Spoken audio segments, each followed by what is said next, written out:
murakabaho abanyarwandakazi, mwebwe bari mu Rwanda rwa hariya rwa Gasabo, namwe abari mu Rwanda rwo hino hirya no hino ku isi, nongeye kubasuhuza mbifuriza ikaze kuri chaîne yanyu Kabeho Kanyarwanda, One People One Revolution. Mbohereje wa mutima usemboriza urukundo, mbifuriza gukundana nanjye mbakunda. Na matara yose asemboriza ubususuruke, mbifuriza kugeraho muri hose, niyo mwaba ibibazo murimo bidatuma mususuruka ku mutima, mwihangane, cyane cyane abari muri zone ziberamo intambara muri Eastern Congo, abumva ururimi ruvuga hano. Murakaba mukomere rero, karibu tena. Nari maze igihe ntagaragara hano kuri kamera ko nari narwaye kakagarande kaba hano kitwa tiroide. Murakazi, abantu benshi baba nakarwaye batabizi kugeza igihe babimenyeye.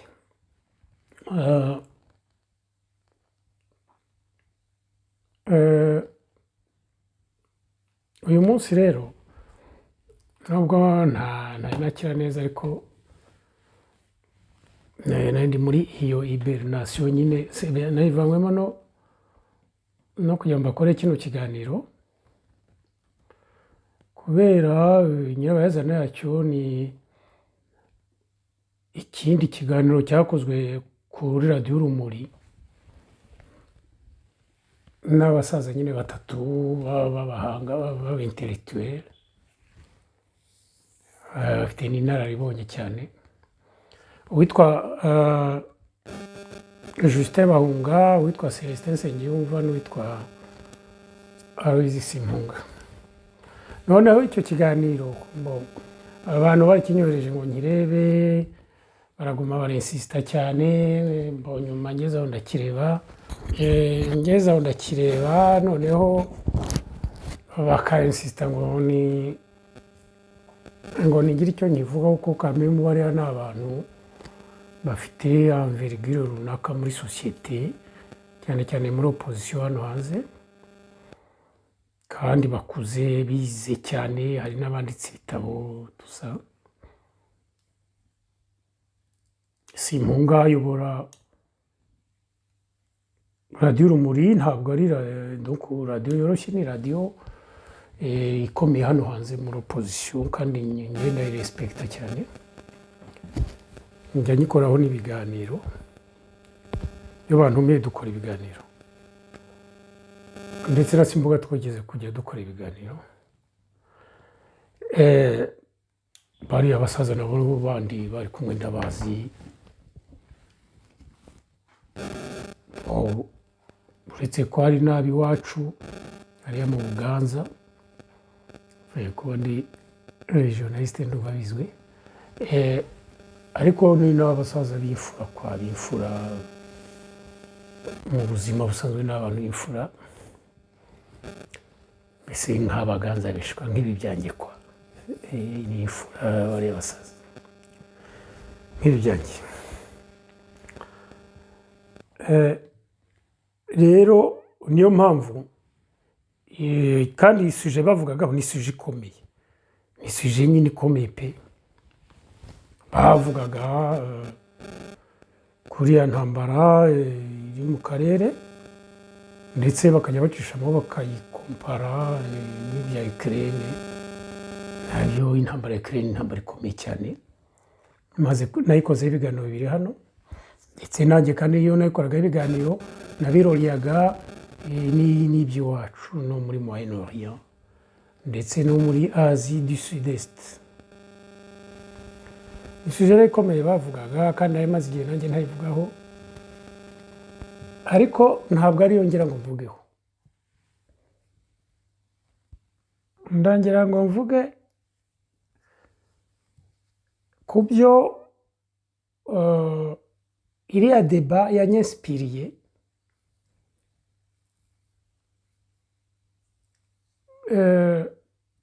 iriya deba bakoze yanyesipiriye oya nako nta nubwo ari deba muzi ko nyine hanze aha mu bintu ngewe vraiment ndoporosha cyane za YouTube ziri hanze aha na za Zoom nuko nta deba zijya zihaba abantu bose buri wese ari muri ka shapele ke agatumira abantu iyo wumva ko bari muri shapele ye noneho bakaganira umwe yuzuza undi bavuga rumwe yuzuza umwe bikagenda gutyo bikarangira nyine kandi ubundi banavuga mu gifaransa ngo du choc des idées jaillit la lumière ubundi ntabwo abantu bagombye gushakisha abo mukorana deba ngo ushake n'iserumo bo muvuga rumwe niyo nabo baba barimo ariko iyo haje n'abandi mutavuga rumwe niho haba deba noneho aba batega amatwi bakaba bagira icyo bavanamo icyo bita ukuri kwabo nka buriya za shapele ndatanga nk'urugero haramutse habonetse nka njye nshobora kubikora baramutse baje hakubonetse nka shene igatumira par exemple Rudasingwa Theogene akahurira na Celestin Nsengiyumva bakahurira na Kayumba Nyamwasa bakahurira n'abahunga oya wenda ubwo Celestin ntaze bakahurira na Jean Marie Vianney Ndagijimana na Padiri Nahimana tusa noneho bakaganira nko ku kibazo cy'impunzi cyangwa ku kibazo nyine kiriya ntambara ya Kongo urumva icyo gihe bakajya impaka kwa icyo gihe twabona un débat contradictoire sérieux ishobora kuvamo ibintu interesa ariko ntabwo babikora buri wese aprefera guhamagara abo baza kuvuga rumwe noneho bagakora bakagira bakabakungu niyo mpamvu nkanjye nagiye ngenda aho ntumiwe hose mbese ibyari inama bikaba isoko kubera ko mba ntafite iyo ntumbero yo kuvuga rumwe n'abantu bose bari aho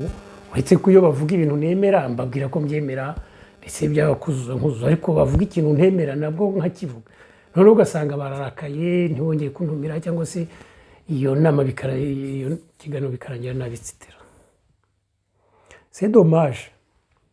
niyo mpamvu ushaka kugaruka kuri phénomène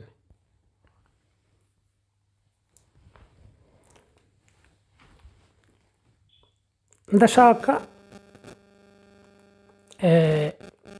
kugira ngo mbaganirize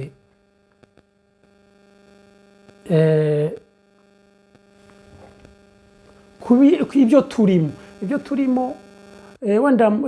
turangiza ikiganiro murashobora kumva igituma turi muri ayo igituma mbese nka kiriya kiganiro cy'abariya basaza kiba cyarashutse abantu mwabonye iriya titire nashyizeho ngo Rwanda Kasuku versus Bahunga ntabwo nshaka kuvuga ko Kasuku ari kimwe na Bahunga ngo no pas du tout ibyo ntabwo navuga ko byaba atari ibyo ntabwo bari muri kategori zimwe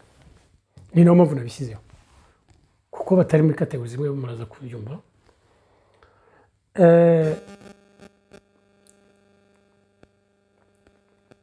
voilà ndashaka kuvuga iki icya mbere ndashaka hano nabashyizeho ngira ni listre phénomène nshaka gusobanura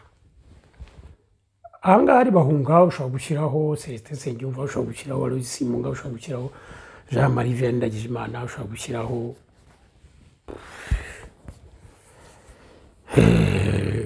n'abantu utekereza ahari kasuku ushobora gushyiraho Thomas Nahimana, ushobora gushyiraho Mukanyiko Mutabazi, ushobora gushyiraho Mwemayire, ushobora gushyiraho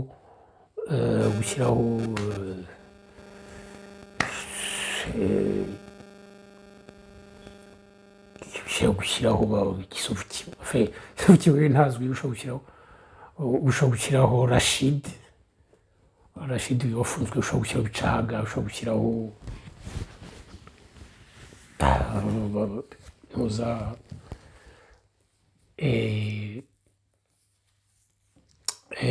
Cyuma, ushobora gushyira. Donc voilà, on va, je vais expliquer.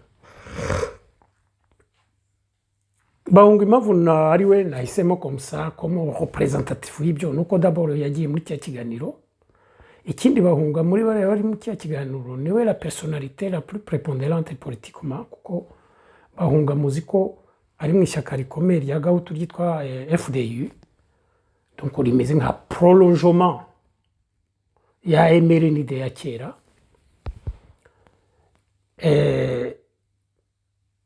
Akaba yaramaze imyaka irenga nk'icumi harariyobora. Ejo bundi kubera hari izabukuru atanga le témoin kuri ya musore wundi witwa Kayumba Placide, ariko Bahunga ntabwo yavuye mu ntuza, murabona aracyanakomeye. Donc nuvuga ngo buriya aracyari kaganga wabyo inyuma iyo ngiyo. Donc ntabwo ari umuntu usanzwe.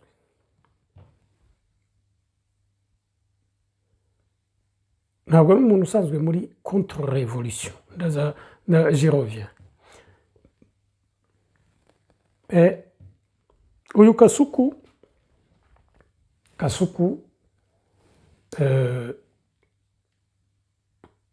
agezweho. Kasuku agezweho, namuhisemo kubera ko vraiment Kasuku agezweho kwa. Agezweho mu bantu batari bazwi kandi ubona utashobora gukekera ko yaza akimpoza hano muri espace médiatique ahangaha. Ushobora kuvuga uti se ko ufashe Kasuku ugafata n'Abahunga kandi Bahunga ari muri opposition, Kasuku ngo ashyikiye ingoma tusa. Ntabwo Kasuku ari kumwe n'ingoma, kandi Kasuku nta nubwo ari kumwe n'abayirwanya barayiti namwe n'igarasha tusa. Kasuku ari kumwe na Kasuku. Voilà, ndaza kwisobanura gato. Bon, Kasuku ari kumwe na Kasuku kwa.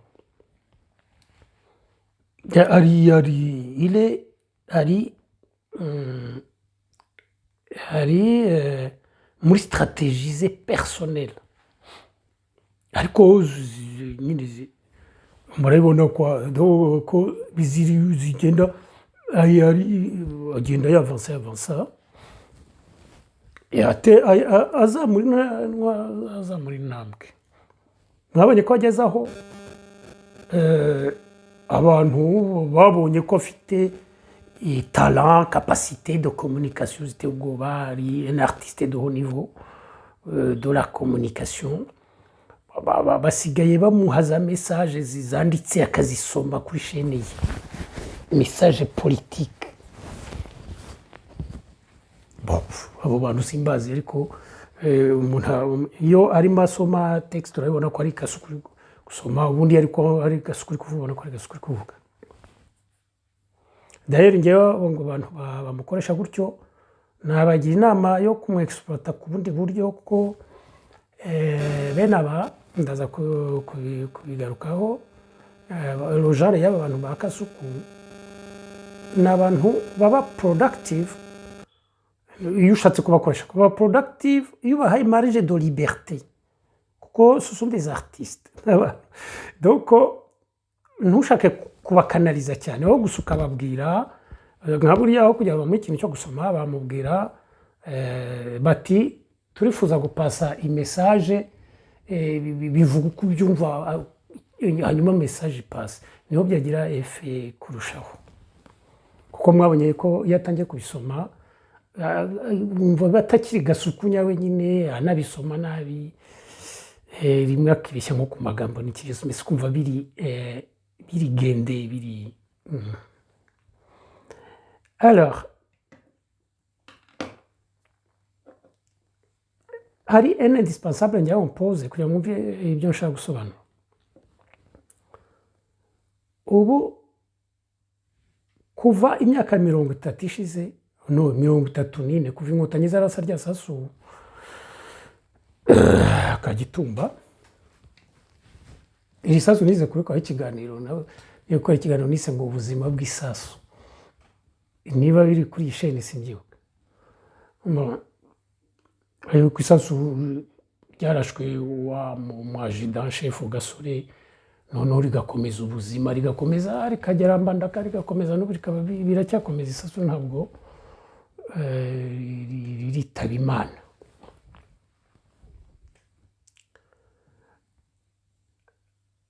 le processus révolutionnaire yatangijwe n'inkotanyi révolution y'inkotanyi no kuvuga ubushake bwo kuza guhindura société guhindura u Rwanda iyo révolution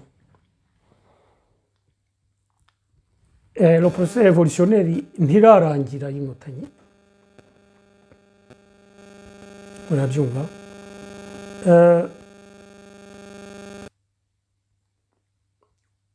donc muziko niyo mpamvu kuva n'ubu iyo wumvise nka Kagame avuga hari igihe ukeka ko akiri nko mu ishyamba kwa cyangwa ariho agifata ubutegetsi cyangwa wumvise n'abandi bategetsi bandi muri iki gihe hashize nk'imyaka ingahe bavuga buri munsi by'intambara avuko yageze bakabareba bakambara smoke bakajya imbere y'abajene bambaye bya byenda enfin pas smoke bya byenda nyine bya gisirikare imbere y'abajene imyenda ntago yambari usaba yambaye nyine kugira werekane ko la révolution n'est pas finie kandi aranabivuga akavuga ati abajene bari muri Lesotho bazatumena sati mwitegure mwa abajene ati biracyakomeza etc n'abandi nyine za discours ubona ko donc zerekana ko la révolution n'est pas finie na za soubresaut zigenda ziba kuva bafata ubutegetsi nta na rimwe hari akira nk'amezi 3 ngira ngo murabizi bishatse umuntu yabyandikaho igitabo cyo kwinventoria za soubresaut zose zabaye kugeza uyu munsi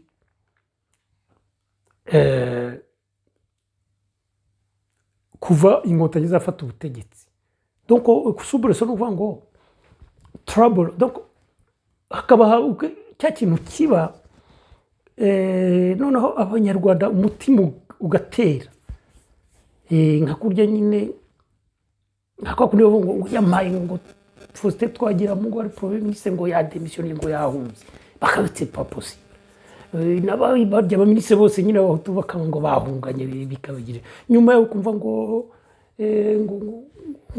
prefet Kabera Sieri ngo bamurashe umujyi uranyeganyega ubundi kuva ngo Nyamwasa yahunze ngo Rudasingwa yahunze ngo byagize gute ngo buri donc ukabona igihe cyose haba hari ikintu ngo bateye muri Kongo ngo barashinga ngo byagarutse ngo Kabira bamwishe ngo Kitona bagize ngo bakubise abafaransa ngo bashenye centre culturel ngo doko abari ibintu ngo bafunze ngo barashe Nyamwasa ngo bafunze Ingabire ngo doko buri munsi kwa mugira marabizi nta nubwo na iyo mba nariteguye nayo kubana kura ariko murabibona ce sont des soubresauts révolutionnaires le chaos révolutionnaire bigikomeza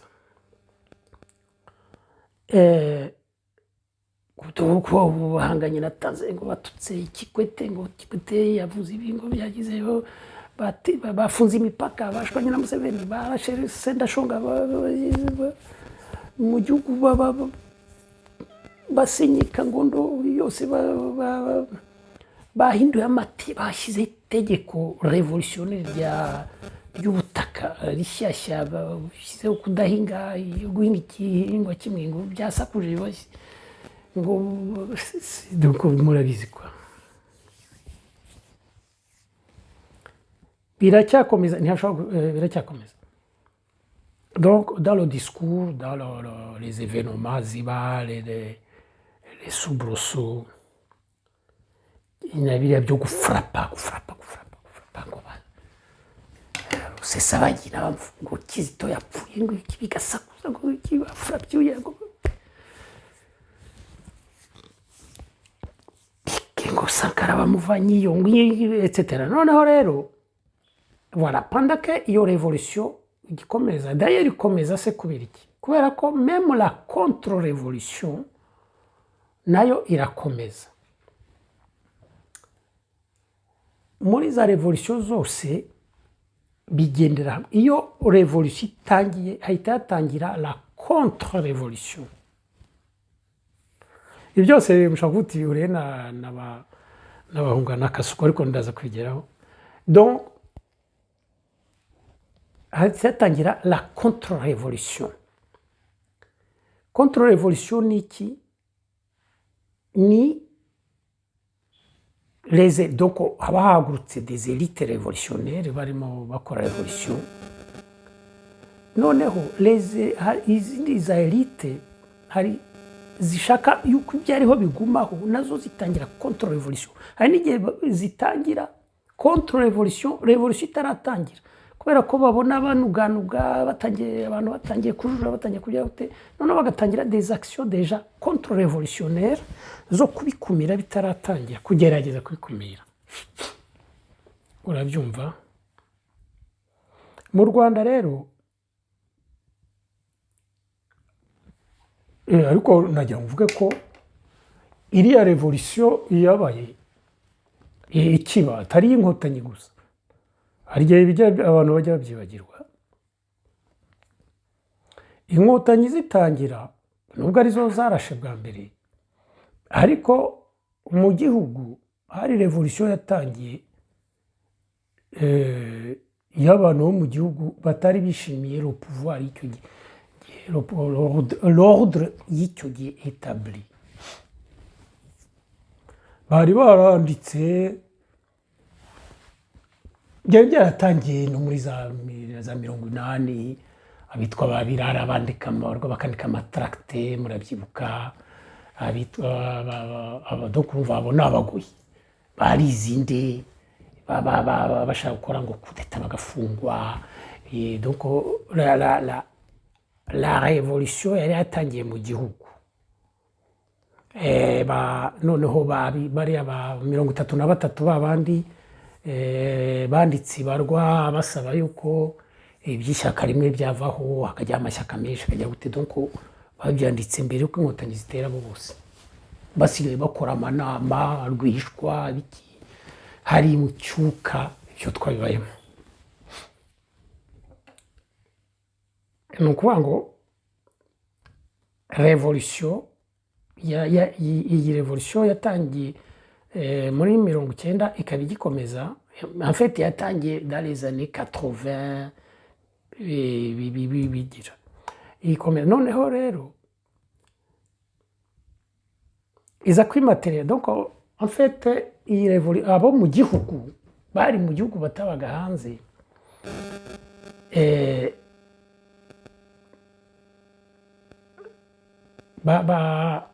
bafite za revendication. Donc biopozaga baje ndetse gushinga amashyaka bagakora ikiswe force démocratique pour le changement, igihuriyemo ayo mashyaka. Bari abantu bava mu turere no mu bwoko bavuga ko butishimye bari hari ishyaka Parti Libéral ry'abatutsi bo mu gihugu, riri en connexion n'abatutsi banze bari bateye. Noneho hari ishyaka amashyaka y'abanyanduga nari pro Kayibanda, MDR, bagarura MDR, harimo abanyanduga n'abakigana n'iki byose. Donc abo bagoyi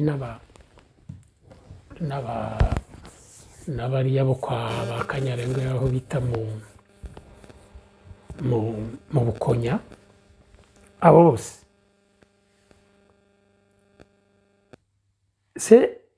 donc izi zose kuko nta revolution n'imwe burya nta revolution n'imwe idashingira kuri ideologie donc za ideologie nizo zijustifia revolution zikanamobiliza abayiha ingufu. Aha rero nkuko njya mbivuga mu Rwanda nyine tutagira des idéologies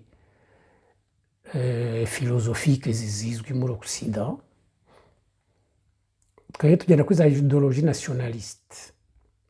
identitaire. Donc urumva hano habaye confrontation essentiellement kuko urumva hari n'abakiga bagiye kwegera abo banyanduga abo Bakonya n'abantuza, ariko ubundi essentiellement c'est nationalisme tutsi yari hanganye na nationalisme hutu, ariko le nationalisme hutu nationalisme gahutu yari icitsemo ibice. Byumva hari nationalisme nduga élargi donc générique na nationalisme kiga kwa kiga générique nayo kuko mu kiga nyine mu barizo za division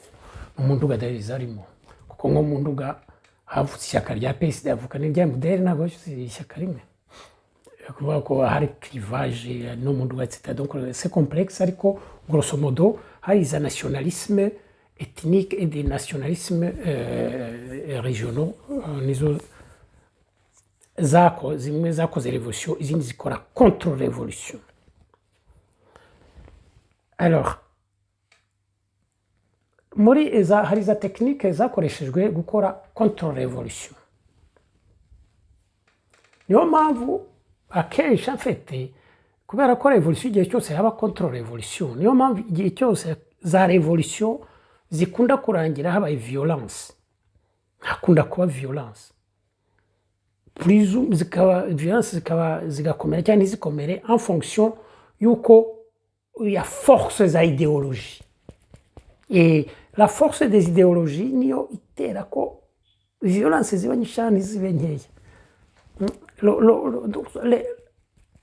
caractère implacable ya za idéologie kuba ziri radical zitashobora kunegosiya. Arabyumva? Alors hari les contre-révolutionnaires bako Habyarimana hari za technique badéployé ndacamo très rapidement. Hari ibyo bita la terreur révolution, la terreur contre-révolutionnaire. Donc biriya byo gutera ubwoba kugira ngo noneho abarevolutionnaire bagira ubwoba bisubireho. Twatangiye tubona par exemple nka rya joro ryo wa 4 wa 5 inkotanyi ziteye bahise bakora ijoro ryo wa 4 wa 5 barara barasa bajya gute noneho baramasa batoragura abantu 8,000 barabafata barababoha barabakubita muri za brigade baranabafunga. Iyo niyo ntuza ya mbere ya terror yabaye. Noneho nyuma uko intambara yakomeje habaye za massacre, ibyo nita massacre dissuasif, za massacre localisé zigamije dissuasif n'uvuga ngo gasopo wabibonye. Donc ngo nukomeza bizaba biruta ibi nibyo donc akaba nka twa massacre Kibirira, akaba nka twa massacre Bugesera, akaba twa massacre kwa Kajeri tout ça zagiye ziba cyangwa aho za sederi zimaye kuvukira hakaba nk'igihe bagira guca bakambura mu gihe intera hamwe na sederi bagakubita poza n'iki byose byarabaye. Izo ni za opération contre-révolutionnaire. Iyindi opération yabaye ni ukuntu bagiye banuwayota za institution, donc bakabloka ibintu nka kurya nyine leta insengero imaze kujyaho kubera ibya Arusha. Arusha amaze kwemeza ko hajyaho guverinoma de transition bahuriyemo, MN zikagikora ibintu byo gusabota iyo guverinoma biki. Noneho no gukereya iyindi operation, no gukereya utuntu tw'udushyaka fantoche, udushyaka tw'icyuka nka za PDC, za CDR, udushyaka, hari udushyaka kwa muratwibuka n'utundi tubogamiye kuri contre revolution, kuri MRND, tusa twabaga tugamije kunuwayota ayo mashyaka yandi nyine. Ikindi cyabaye mu nuwayotage des partis politiques, ibiryo byo kugerageza gucamo ibice amashyaka, kandi byarabaye byandi bihajemo za power, hakabamo n'izindi ngo za majyogi n'ibintu nk'ibyo. Ibyo byose nubwo inkotanyi nazo zabigiragamo uruhare kuko nazo zajuwaga umukino wazo, ariko MRND muziko yakoze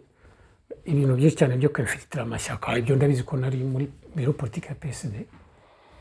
yo gushaka gukereya, gukasa amashyaka.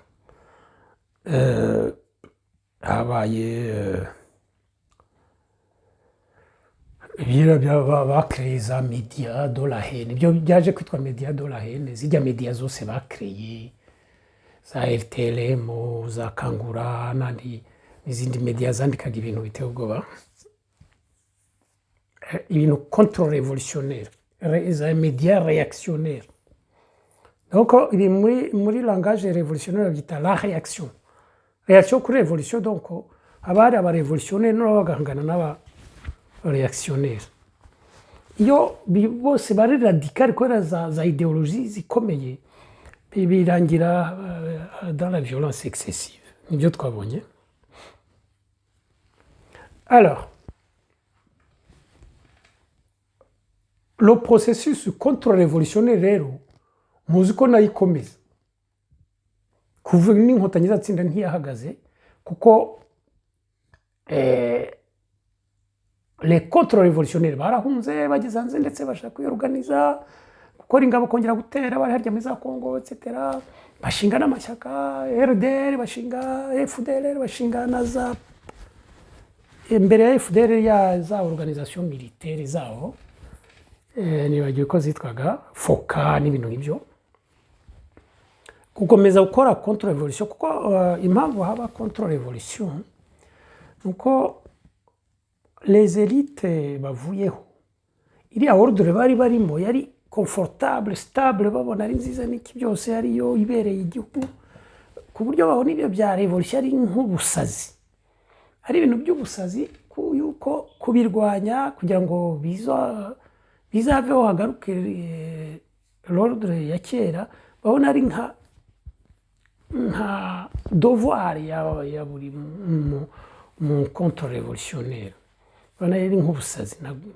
Baba bari convaincu, nubwo niyo babona wenda yuko banatsinzwe n'iki byose, ariko bakomeza kuvuga bati ntituvaneho umuhate, ntawamenya bizasubira intuza. Rero byakomeje gutyo. Ibi mbabwira ni théorique, n'ahandi hose niko bigenda muri za révolution. Et donc la contre-révolution ikomeza hanze, abandi bagera hanze bashingana amashyaka, bashingana n'ingabo, inyuma ndetse bashinga n'ibinyamakuru, muzango bya Le Prophète, Pro Veritas n'ibindi byinshi. Hari ibinyamakuru byinshi bimwe kera hataraza za YouTube zije nyine murabizi. Contre révolutionnaire bafite za YouTube nyinshi biexprimamo, bafite za blog nka bya musabimana.net, ibi bya Matabaro yandika noza do Rwanda n'ibiki, hari abandi bandika, voilà, abantu bandika kwa murabizi. La contre-révolution continue, niyo mpamvu na révolution ikomeza, cyangwa l'inverse, kuko révolution iticaye. Kuba révolution igikomeza itari stabiliza, hakiri za soubresaut n'ibiki byose, byalimenta l'espoir, icyizere cya contre revolution ko bizagira nayo ikiactiva kurushaho, donc ni cercle vicieux. Noneho contre revolution yakwiactiva, revolution ikumva ibonye nanone legitimite yo kongera gukomeza revolution, ibintu nk'ibyo, ibikorwa bya kirevolutionnaire byo kuguma gufrapa no kugira gute. Alors ibi rero icyo nashaka nyine gupoza comme indispensable hano nuko kuva muri 1900 muri mu kwa 19 ndetse na mbere yaho kugeza ubu u Rwanda ruri muri période révolutionnaire et de contre-révolution. Iyi période rero ikiranga murabyumva namwe, ni période d'abord ibamo bouleversement de l'ordre, donc ibintu byose bigahinduka.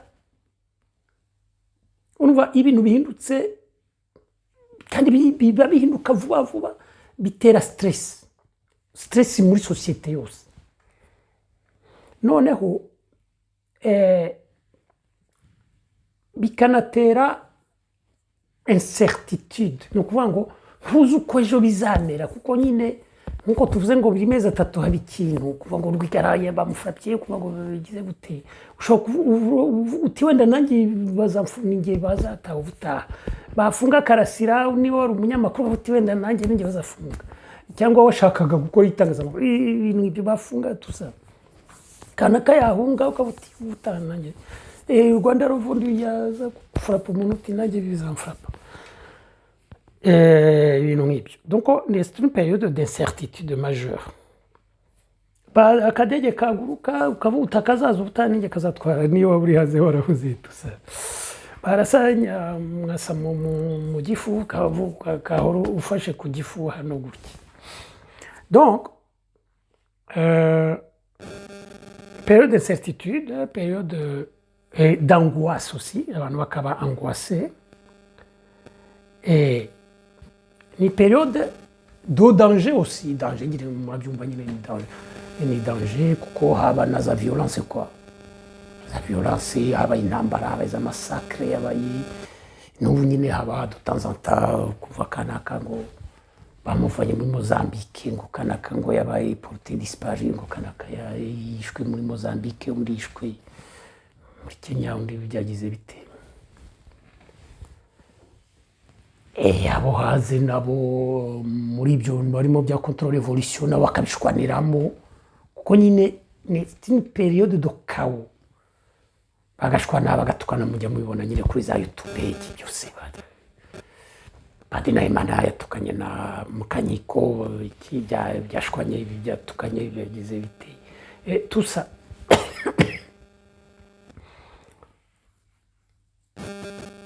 Angoisse, stress, danger et incertitude. Ibi rero bidetermina muri iyi période révolutionnaire de contre-révolution, bidetermina imyitwarire y'abantu. Murabyumva? Y'abantu muri rusange, buri wese muri iyi période ari positiona, kuko nta choix uba ufite. Ugomba kugira uburyo witwara par rapport ya kugira ngo ubashe soit ubashe gusurviva, nuna surviva were gutakaza ibintu byinshi, abantu benshi wenda mu muryango wawe, cyangwa si ibintu byinshi mu mutungo wawe etc. Cyangwa se ukipozisiona kugira ngo noneho muri ako kavuyo ahubwo wowe utire avantage. Donc par exemple niba hari nk'ibinamo mu mujyi wa Kigali biri kurasa n'iki byose, ugaprofita wenda ukica nk'umuntu kuko bari kawotike ugahita utwara nk'isaha yambaye kubera ko utigeze wambara isaha dans ta vie ukambara isaha ubundi ukica nk'umuntu ugatwara firigo cyangwa ukaviyora nk'umugore w'umututsikazi mwiza cyane kuko wahoraga urota ko wazaryamana n'umututsikazi mwiza mu buzima bwawe ibintu nk'ibyo antuka abantu bari position. Alors ahangaha rero naciyemo ibice bibiri muri sosiyete nyarwanda ukuntu bipozisiona n'ukuntu barimo bagenda bipozisiona.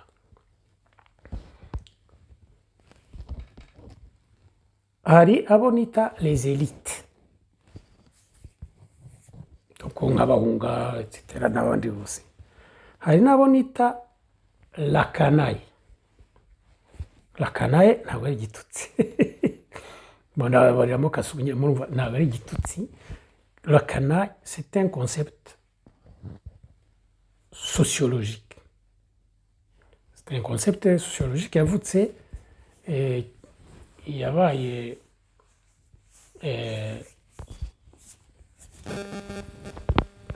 yahimbwe muri Révolution française ndaza gusobanura canaille icyo ari cyo. Donc les élites et la canaille.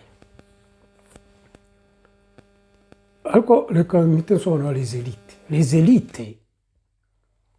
ni abantu bari mbere y'uko ibyo kavuyo kabayo kawo révolutionnaire contre révolutionnaire itangira. ni abantu muri ya ordre ya kera yahozeho le système social ko yari iriho bari intégré ko byita muri sociologie. ko umuntu ari intégré ni wa muntu mbese uri normal muri société wize amashuri yangiza agakora cyangwa se niba ataranize n'amashuri menshi aracuruza ahantu afite icyo akora afite umugore abana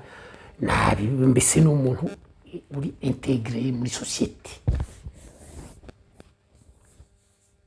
Les élites. noneho la canaille. La canaille niko babidefinisa muri Révolution française. ni abantu justement baba nakwita ntabwo wenda wavuga ngo bari marginalisé ariko wanayikoresha terme. ni abantu batari intégré muri ya système social kubera ukuntu les codes sociétaux zari zimeze kugira ngo buri société yose kugira za code zayo kugira ngo wemereje ube intégré. hari ibintu byabaga bisaba abo bakaba batari babyujuje comme ça ntibabashe bakaba batarigeze basha kwiga cyangwa barize ntibagere kure kandi wenda bafite ubushobozi ubwenge bakaba batarabonye akazi keza batarabashe gucuruza ngo baresise muri iyo système kuko gucuruza muri iyo système naho hari za code wenda bitewe n'aho uvuka bitewe n'ubwo kuvukamo bitewe n'umuryango wawe uko uhagaze bitewe n'ibindi byinshi cyane. ari za code société babaga badafite noneho bakaba batari bien intégré. abo nibo la canaille. La canaille ndayicamo ibice bibiri cyane cyane ku byerekeye u Rwanda uko nabyo observe kandi nk'ibyo observe. La canaille mu Rwanda harimo ibice bibiri. igice cya mbere ni nakwita canaille yindi yo hasi kabisa mbese ba bantu nk'uko système ya kera imeze cyane cyane bari buzuye mu byaro baba bari mu mujyi bakaba ari ababogi abayaya abakarani gufu etc. donc mu byaro b'abashomeri degize ko nta butaka bwaga buhari ibyaro biri sur peuple muzi ko mu Rwanda burya byaba ku ngoma y'abakoloni nibo babitangiye kubuza abantu kuza mu mijyi bakabakumira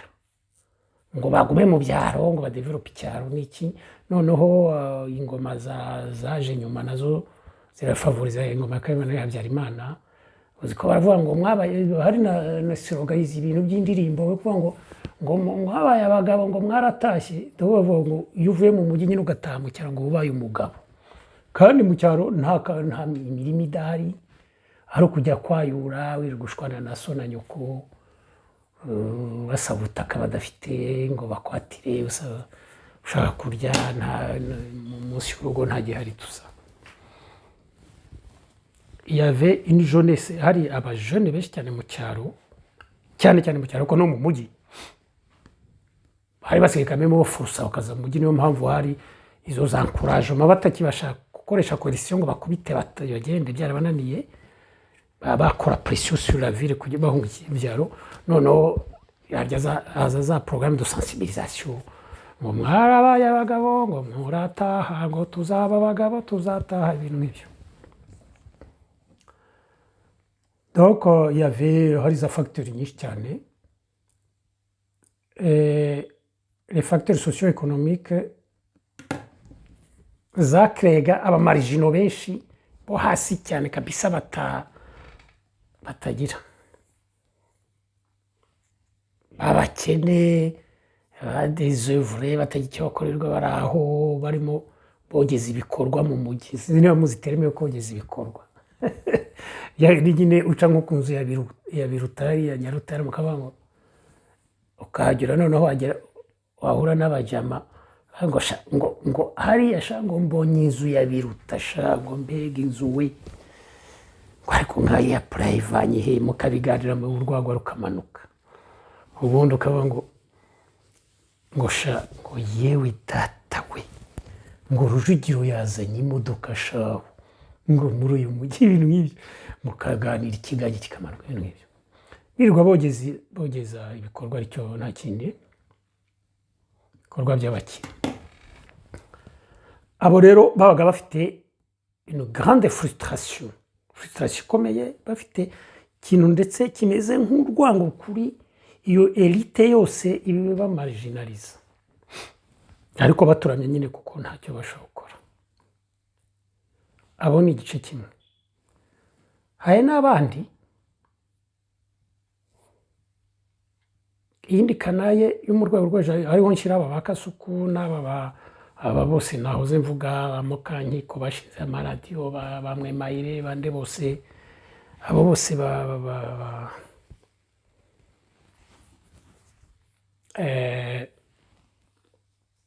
babicagana. Mbese aba bose mubona bambutware, abo bose bari abantu bari, c'est la canaille un peu relevée, n'abantu ikintu kibakarakteriza niki, ikintu cya mbere kibakarakteriza, baba ari abantu justement batize cyane,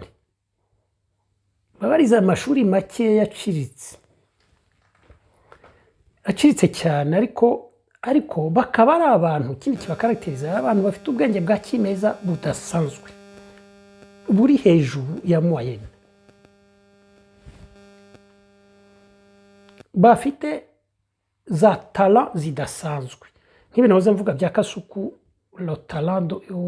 yo kuvuga, lo talent ya communication, la maîtrise ya caméra, maîtrise de l'image, ntabwo ari buri wese, n'ibindi mubona nyine akora. Reba nka Mukankiko Mutabazi, donc Mukankiko Mutabazi ukuntu ameze, ni umuntu wagarukiye ngo mu wa gatatu, kandi nabwo muri ya mashuri bigaga nabi, en plus mu ntambara bicika tusa, ya mashuri y'abasekarije bari bashyizeho icyuga, noneho ngo reforme tusa, ariko kubera ubwenge bwe bwa kimeza muri ubu ukuntu ameze, les talents d'artiste afite, umuntu azi kuririmba, nuko atabidevelopa nyine, ko nta chance yigeze abona justement, la société nta chance yamuhaye y'icyo gihe, za kode uko zari zimeze nyine muri kiriya ntiyabashaga. Umubyeyi mwabonye aho yaturukaga, urugo rwabo, abaturage biki tusa barabakashije mu ngoma bya Kayibanda, kubera ko ise ya secrétaire wa Kayibanda n'ibintu nk'ibyo. Donc ariko ubona ko ari umuntu ufite ubwenge cyane, umuntu parubona gushinga shene ya YouTube akayijera wenyine akagira agahangana n'abantu noneho akagera bya guverinoma uko bishoboye akabikora tusada ko muramubona ko akagira icyo agaguruka akabyina undi talent z'ubukomediye tout ça. Donc nshobora gukomeza nkavuga inka nkuriya Nahimana we yarize ariko n'umuntu utari integre nyine no mu gipadiri banze byananiwe kwintegramo kubera ubwo wenda za kode zaho byose noneho mubona nawe ko ari umuntu gusa kubera ko uburere yabonye hari simbizi n'ikintu umuntu ubundi afite za talent ariko agenda byica kubera nyine muzi ibyo agenda akora muri ubundi ni umuntu ushobora par exemple kuvamo nk'umunyapolitike mwiza kuko afite capacité azi ubwenge bwa kimeza afite capacité zo kuvuga afite na capacité yo observer société ibintu nk'ibyo akamenya no kumenya icyo ashaka no panga ama strategy tusa ariko hano ndi kuvuga za qualité za kana ntabwo ndi kuvuga za défaut bashobora kugira cyangwa uko voilà nshobora no kuvuga n'abandi mu barya abantu z'aba Rashidi abonye Rashidi nyine ko ari umuntu w'umuhanga yabonye ibicaga abonye bariya bose abantu bose donc abantu baba baturutse quelque baje bakitura aho ngaho ubundi iyo hataba le chaos révolutionnaire contre révolutionnaire utari kuzigera ubabona bari kuzaguma bagacupira ariko bakaza ikindi kibakarakteriza nuko ari abantu nyine nkuko nabivuze kubera frustration bafite un esprit de revanche revenge d'abord revanche sur la vie revanche ku buzima kwirealiza afite ubushake butegwa bwo kwirealiza yari yaramaranye igihe ariko yarabuze fenêtre de tir yabuze akenge ko gushyiramo imbunda ngo arase yarakabuze kubera société ye uko yari organize nyine itamuha agashance noneho bafite esprit donc de revanche sur la vie kwirealiza ariko anafite esprit de kwivanja kuri société muri rusange nyine yari imeze donc iyo société hano ndagira ngo mvuge ko ni société muri rusange nko muri ibi by'u Rwanda wenkiriwemo n'impunzi zose niyo société yari imeze ko zijya mpunzi nazo zari mu Rwanda rwagutse nkuko tuvuga nkuko mbabwira ni u Rwanda rwo mu gihugu n'urwo hanze zarimo nazo siko nyinshi dayeri nubwo ngo batabyemera bazaga mu Rwanda rujya n'uruza antuka ku bwa Byarimana ko kandi banatuye hafi aho u Rwanda basa n'abana narwo voilà ni société muri rusange no kuvuga ngo haba mu ba révolutionnaire haba mu contre révolutionnaire harimo les élites et la canaille narabyumva bose kandi bari concerné par iyi situation ya chaos izo ngwase n'abari abakoze révolution bakina ikomeza nabo bari angwase byose bafite ubwoba kuko nyine situation instable nk'ubu baravuga bati FDLR wabona koko Tshisekedi yavuze ko ayishyikiye gaterane karasano mu Rwanda haraba kameme bafite ubwoba n'ubwo barasira bati ngo ingabo zirakomeye etc ariko kameme bafite ubarangwase n'iki kandi urumva nabyo ça participe iyo révolution ya contre révolution yabikomeza nyine bigikomeza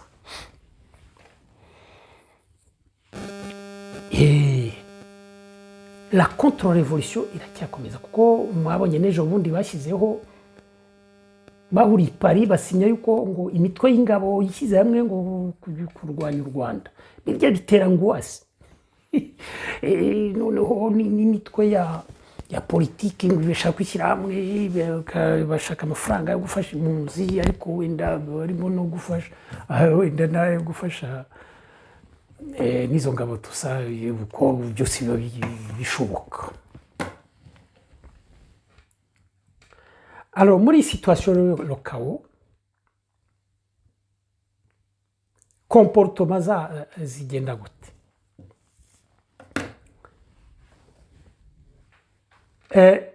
duhere kuri comportement des élites. Le comportement des élites niyo idétermine le comportement de la canaille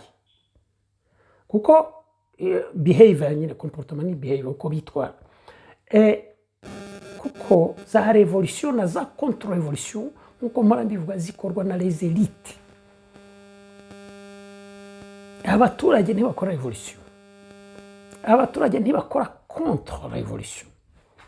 ni ukubeshya urabyumva. Biriya bavuga ngo ndaza kubigaruka hano ntuza Celestin Nsengiyumva muri kiriya kiganiro nyine yavuze ngo ibyabaye ngo ntabwo ari jenoside ngo ni guerre interethnique. Ese ashaka kuvuga yuko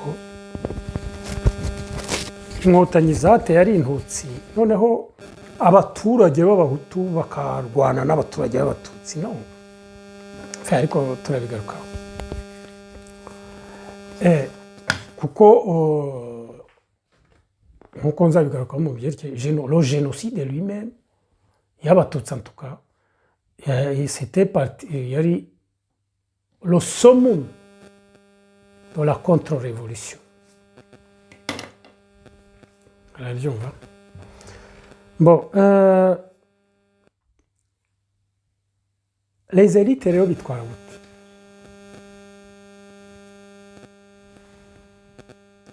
En face y'izi sentiments biprouva le danger, bakiprouva ubwoba, bakiprouva l'incertitude, bakiprouva l'angoisse, etc. Ukuntu bigenda, la tendance générale ni uko les élites biheza, bariheza bagacunga noneho gusa bakajya bashyushya derrière, bagashyushya derrière noneho bien sûr nibo bakora amaplan, bakora za stratégie n'iki byose ariko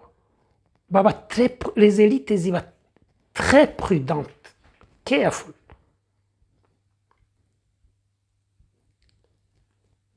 Hari impamvu ebyiri les élites ziba zitwara gutyo, bakiropurira bagasa n'abademisiyonye bagatinya kuba actif.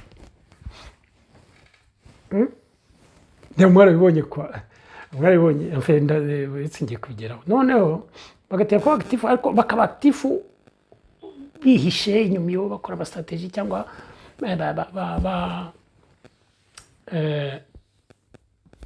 bongorera la canaille kuko b'instrumentaliza la canaille, gukoresha la canaille byaba les révolutionnaires et les contre-révolutionnaires cyane cyane muri violence mu bintu byo kwica byose bakoresha la canaille. Ibi ngibi bya media de la haine ntubona umunyamakuru uzwi uretse nyine Kantano wageze aha akabijyamo. Kantano nawe muzi ukuntu yari ameze, yari umuntu un peu wasanzwe n'ubura un peu bizarre ariko ubundi nk'umunyamakuru ki opinion sur n'iki byose agatinya kuba yakwandika ahubwo akandika nka article akayangeza yasani akaba ari publié mu ntuza cyangwa akaje guhakwa agatinya kuba yavuga ibintu yakisha inyuma yo akashyira imbere rwabo kwisi gutyo. Bon babo kwishyira avion n'ibitaga n'abantu bangeze yasani d'abord yabanje kubakoresha d'ailleurs ngo nibo bakoreshaga les élites zero priya. Kubera iki zero priya? Kubera ko ibi byose ningira kubyanaliza ntabwo nabisomye muri za théorie de révolution ngenda analiza uko nabonye iyi ngiyi y'u Rwanda, iyi revolution uko nyibona hano kurekeye, ariko je suppose ko n'ahandi hose ari uko bigenda. L'élite,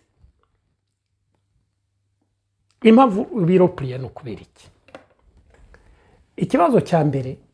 les élites ziba ziri dépassées.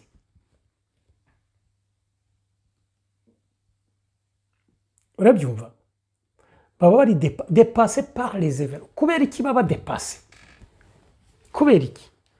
Kubera ko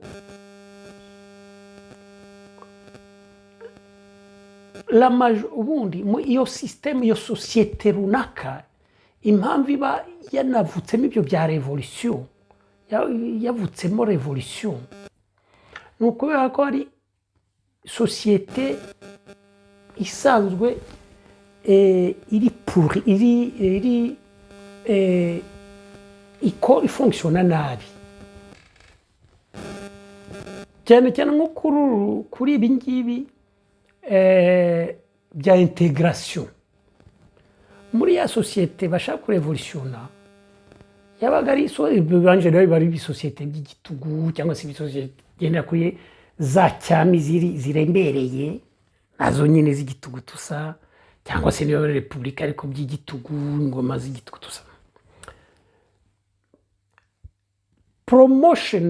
La promotion sociale muri iyo société ko yabaga imeze, ntago le critère ya compétence ntabwo ariyo yazaga mbere. Haba haza ibindi, haza nk'ikimenyane kuba mufite ibyo mupfana, ibyo kuri ubwoko runaka, ibyo kuva mu karere runaka, ibyo ko uzi guhakirizwa cyane, gucinya inkoro, ibyo uzi kugira gute, ibyo ngibyo, cyangwa se uzi kwihishahisha, kumenya kujongera tusa,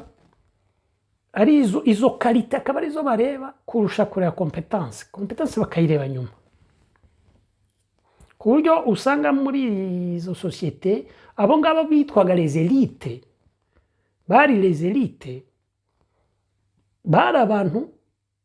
majoritairement nka 80% bari incompétent. Muri ya système uko yari yubatse byamarishaga neza, ukabona bigenda kuko babaga babatinya nyine ko yabaye promis kubera ko apfinde imwe n'akana kapinije etc. Ukabona bimarisha, noneho bakiyapriya kuri 20% cyangwa 10%. Abantu bamwe na bamwe kompeta bagiye bareka kugira ngo kame mu système ntabwo yakora hatarimo abantu bamwe na bamwe bari competent. Niyo wasanga nko muri ministère runaka nkambona bargirwa ari we directeur général, ariko akaba afite nka Muhigana, umututsi wari wandije witwaga Muhigana, ari we directeur aho, ari ukora nyine muri competent. Noneho akaba ari ukora, mbona barya yakirwagira gutya ko yarabyarimo na Matisimu wa Rushiru, ubundi akazana akarundamo n'abandi bajya kumera nkawe n'iki, noneho akiyasura ko harimo nk'abatandatu barindwi muri direction générale bakora akazi, abo nabo bari competa bake. Ariko muri rusange ugasanga nuko bihagaze.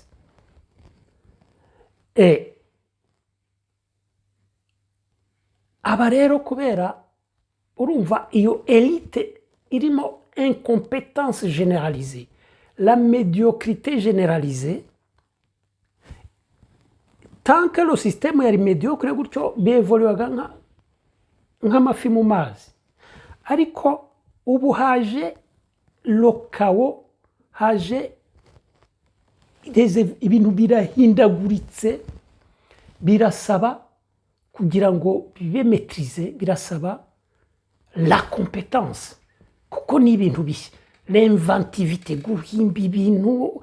kwiyadabuta kuri situation, kuyawute, none bakaba dépasse. Nk'irya ntambara y'inkotanyi par exemple, Habyarimana amaze gupfa, wabonye ko bananiwe kujera intambara no kujera interahamwe, meme bakagira gute ko nta bantu competa bari barimo, bananirwa kwiyadabuta kugira za solution tak. Muri za crise bene izo système ziba déboussole. les élites noneho rero comme babaye dépassé par les événements bagaprefera kwiropliya bakajya inyuma iyo bagashyira imbere sasa la canaille.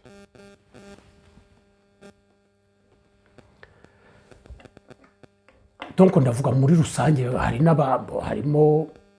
abatademisiona batiropliya nibyo tuzagugaruka hano nibyo nza kugera nyine kuri byaba bahunga. Hari abatiro ibyo si bose ariko généralement nuko baba bameze noneho ukabona niyo mpamvu utangazo no kubona les nouveaux acteurs byaba muri parmi mu ba révolutionnaires byaba mu ba contre révolutionnaires ukabona les acteurs bashyashya baje kubera ko iyo bademissionnye gutya hasigara espace iyo espace rero la canaille les nouveaux acteurs ni bande ni babandi bari bategereje ku muryango kuva kera bahoraga bakomanga nta muntu ukingura bahita babona umuryango wikinguye ubwabo bakabona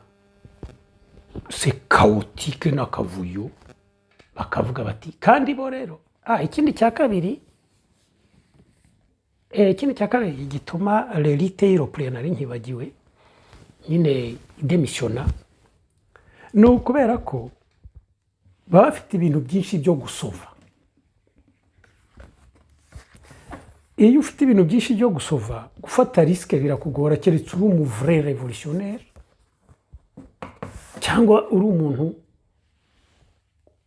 iyo idéologie murimo mu Rwanda byaba contre révolution ntuza itranscenda donc uri umuntu w'umu vrai idéologue umuntu idéologize ku buryo idéologie itranscenda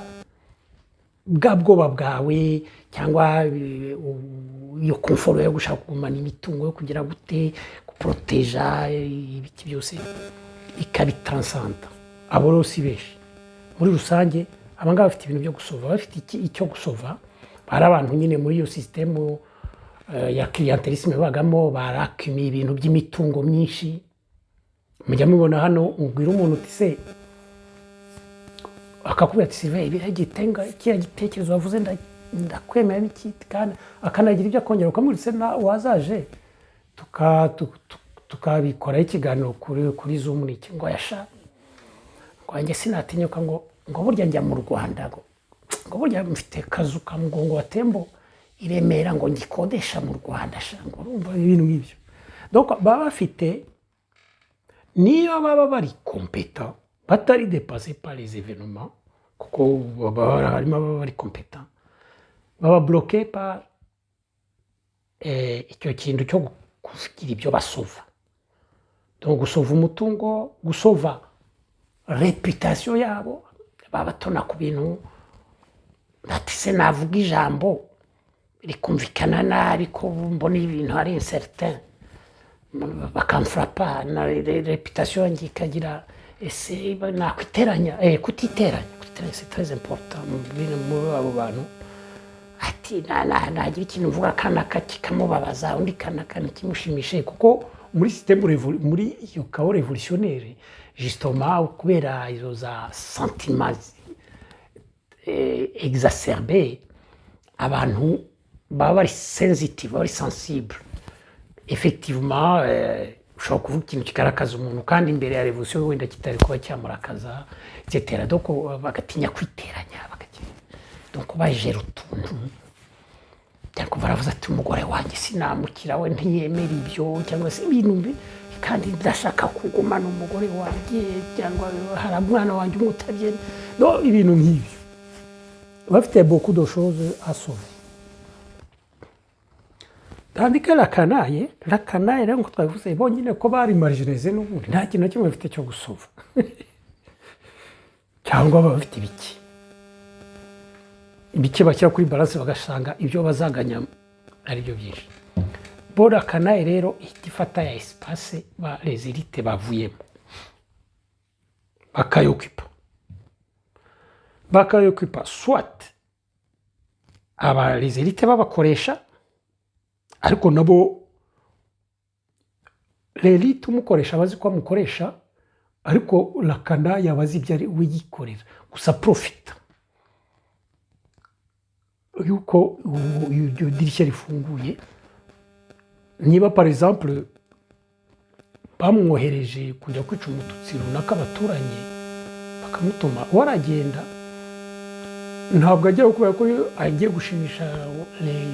wa mukontra revolutionnaire wamutumye w'umuhutu cyangwa ko yishimiye kwica wa mututsi, kuko we ibyo baba barwanira en general, izo za ideologie baba barwanira lakana ye ntabwo ibiri concerne ntabwo iri concerne muri rusange.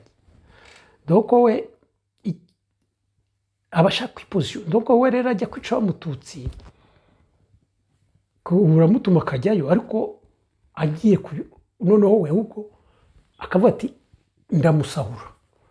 yagera akamwica agafata ibintu bye, nicyo kiba kimujya ati ndanaviyora n'umugore we w'umututsikazi mwiza atebakati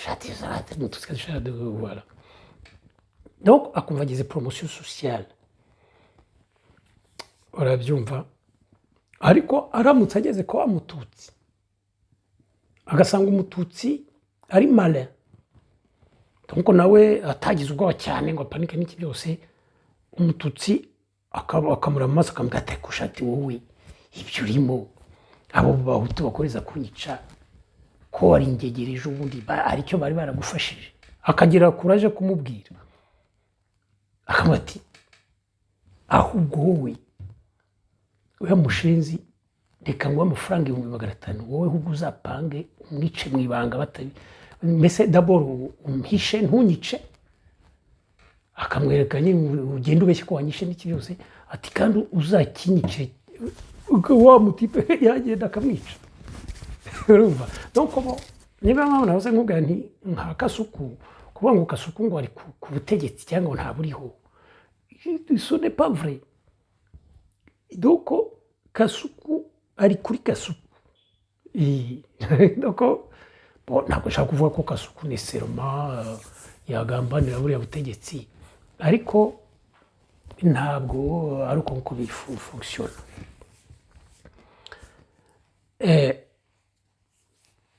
D'ailleurs twabonye interahamwe nyinshi cyane habaye za témoignage, njye nuko ntari mu Rwanda nyine muri jenoside tusa, ariko habaye za témoignage y'abantu bazimaye naratashye. Interahamwe nyinshi cyane zagaragaye kuri barrière ziri kwicana n'iki byose, nyuma inkotanyi nazo zirimo zirwana, aho zifashe zashyiraho amabariyeri nabo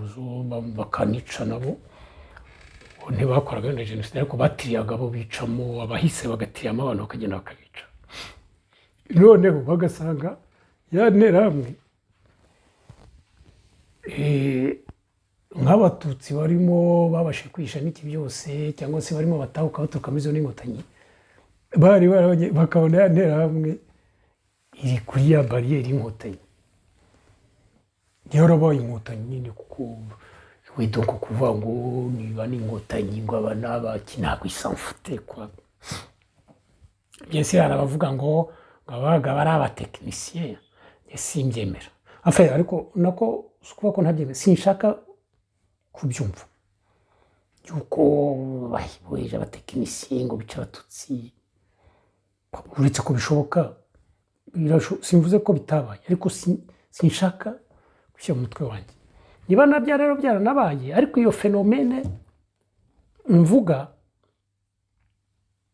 iri plus important que ibyo ngibyo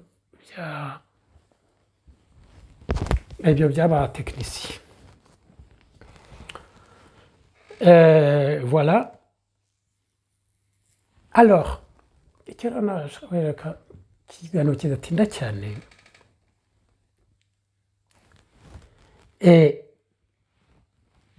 donc la canaille qui positionne. Alors impamvu nayiciyemo ibice bibiri, ya canaille yo hasi yipositiona gute, nibyo nahoze mvuga, kwisahurira, guprofita nyine agasahura, gusambanyiriza abo batutsikazi cyangwa se abo tukazibeza peu importe. N'abazungukazi babonye muri yo kawe yabasambanya,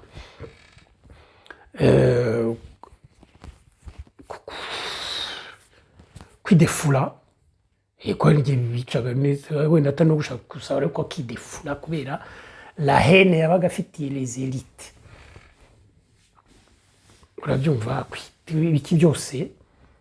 bakipozisiona gutyo la canaille de bas étage. Canaille rero interessante ni yindi yo hejuru. Abangaba bafite nyine za talent, bafite ubwenge bwa kimeza n'iki byose ariko batari barabashe kugira. Abangaba murabibona nibo kuva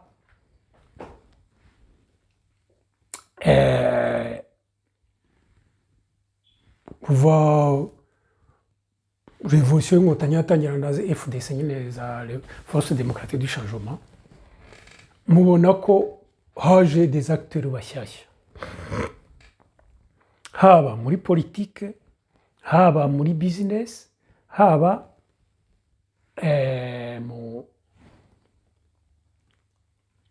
muri media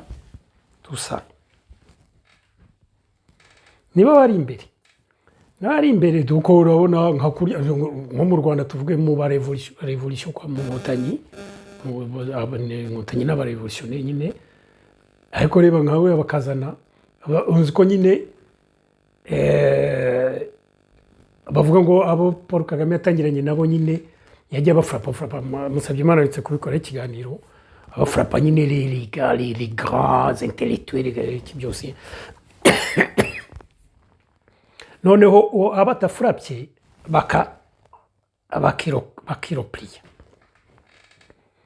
bakiropliya bikitwa ko bayobotse ariko amfete babiropliye kubera ubwoba kubera bya nitwavugaga kuko bavuga ati amaye bafurapye uriya none se wenda ningiye kuko muri kabo revolutionnaire nyine agafrapa kubera ko ibyo abashaka kugeraho abona atarabigeraho kandi akabona uriya wenda azamuza kugeraho iki byose agafrapa noneho muri iryo frapa kuko abayafurapye nibo bakekwa abatafurapye nibo benshi abatafurapye rero bagize bate bariropliye ntawe kibumva les grands intellectuels ba Mugesera Antoine ntawe kibumva ba Nsengimana baryo bishamiza za université n'abandi bose bitwa barutajiranwa medali ntawe kibumva bitwa barya bose n'abantu benshi cyane murabaziko mbari Kigali nabonaga benshi cyane bari karume bibereye nyine gusova akazi ke agasova kubakira amazu Nyarutarama kiyakiraga krede kituramira abo noneho exprimer sur la problématique révolutionnaire et contre-révolutionnaire il y a un cours bigikomeza arabyumva ekada ahubwo akaba nk'umuseso ukiriho nabihagaze uko nabagayo Kagame yageze no kubeterpora ndi mu nama ya bureau politique FPR avuga ati umuseso byandika nimwe mu biha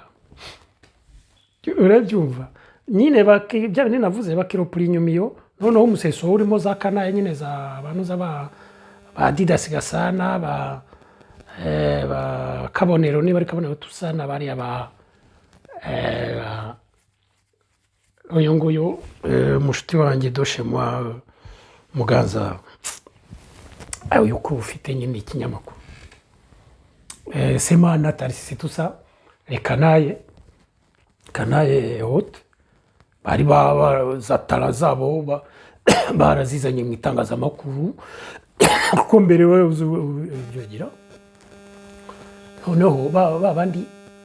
muri FPR bakomeye n'iki byose batinya kuvuga nk'aba Mugesera cyangwa n'abandi akamutelefona akamwatisha andika ibingibi cyangwa se akandika kama unda akayirambikamo ko yakabaye ibintu nk'ibyo aba rero nibo bokipye espace alors rero ikibazo rero bayokwipa uko bari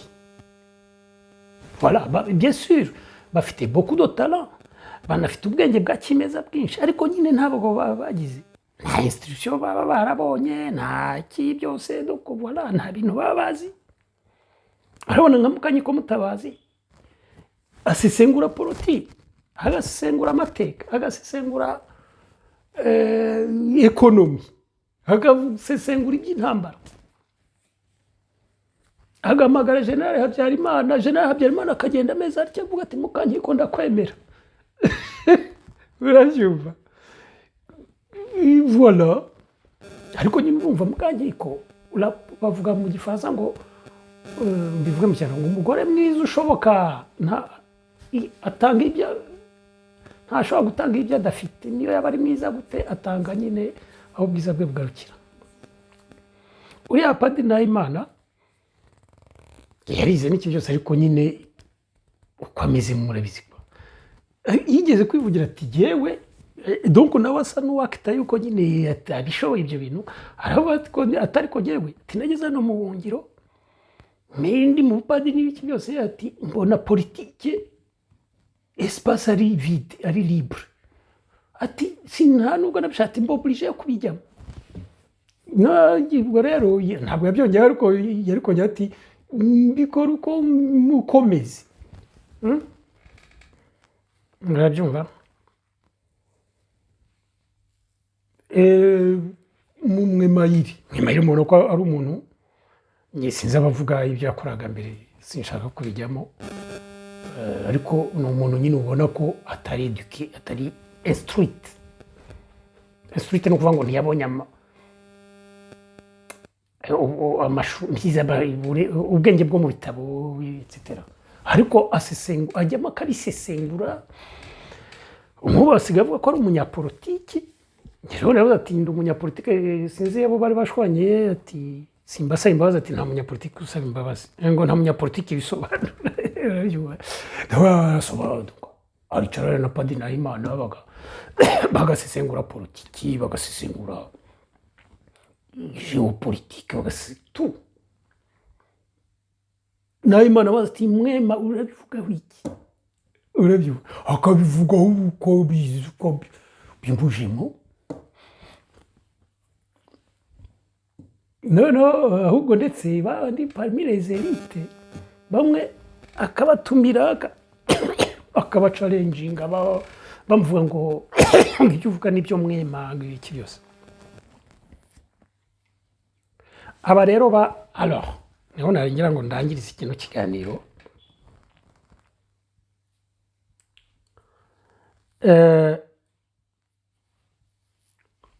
Les élites, on ivugire nyine les élites cyane cyane contre-révolutionnaires, hari une désole, donc ibintu bibabaje nuko justement les élites badémissionné alors que ibintu birakomeye. Abaturage muri ikawo nyine muri période révolutionnaire contre-révolutionnaire stress agira gute, abaturage bo nyine baba bari complètement perdu. Iki byose niho bakeneye les élites. Hano rero akaba ariho zidémissionna. Arabyumva?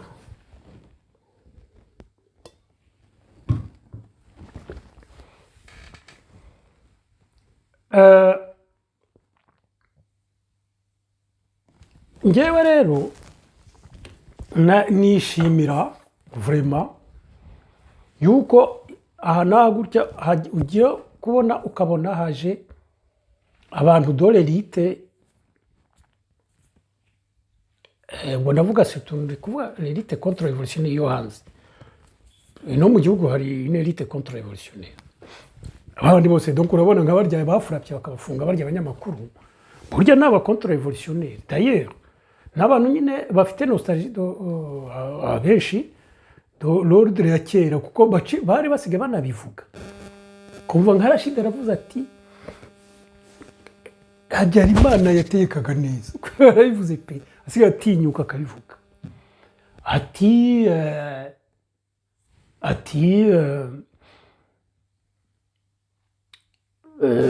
ati twabanaga abahutu n'abatutsi babanaga neza, ati inkotanyi zitaratera, donc l'ordre ya kera.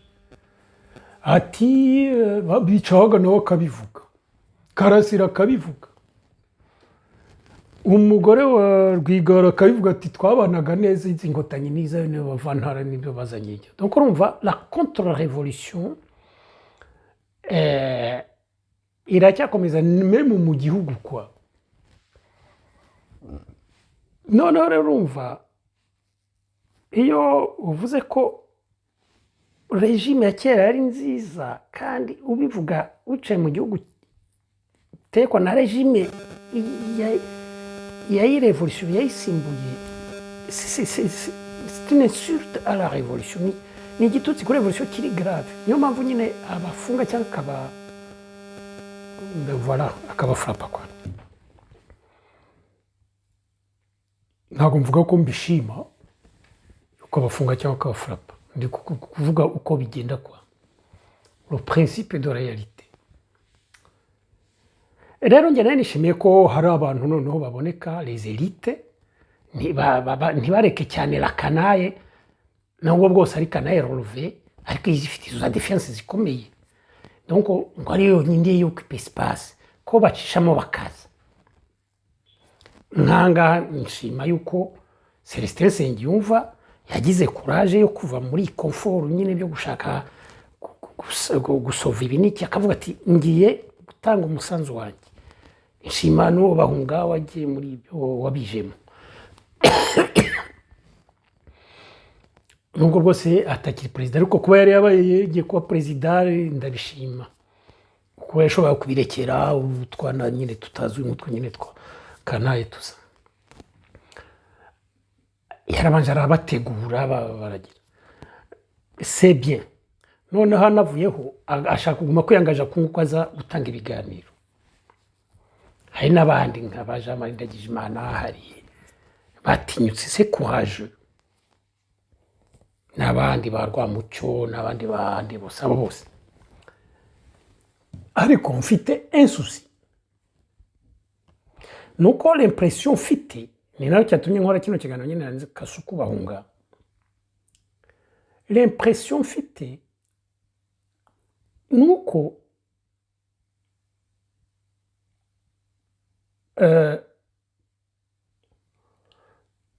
parmi iriya élite justement abarimo gutinyuka kuza barimo baturuka muri za 80% zabaga zitari compétent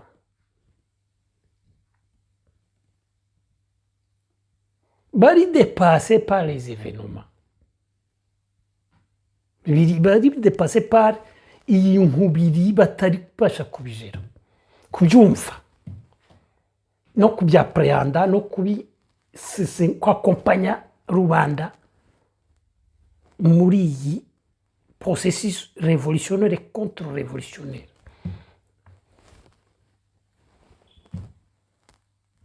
murabyumva abari compétent babandi bake bari compétent barakihisha inyuma iyo ngiyo